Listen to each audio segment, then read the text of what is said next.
অনেক দিন আগের কথা। এক গ্রামের মধ্যে এক খরগোশ ও এক কচ্ছপ বাস করত। তারা দুইজনে ভালো বন্ধু ছিল। খরগোশটির বেশি অহংকার ছিল, কারণ সে জোরে বেশি দৌড়াতে পারে। কচ্ছপ আস্তে আস্তে হাঁটে, তাই খরগোশের বেশি অহংকার ছিল। একদিন খরগোশ বলল, কচ্ছপ ভাই, চলো আমরা দৌড় প্রতিযোগিতা করি।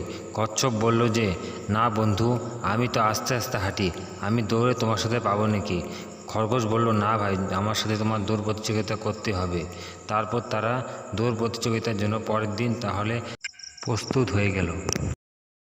তো পরের দিন সকালে তারপর দুজনে তাদের দৌড় প্রতিযোগিতা শুরু হয়ে গেল। খরগোশ লাফাতে লাফাতে এগোতে লাগলো এবং কচ্ছপ গুটি গুটি পায়ে যেতে লাগলো।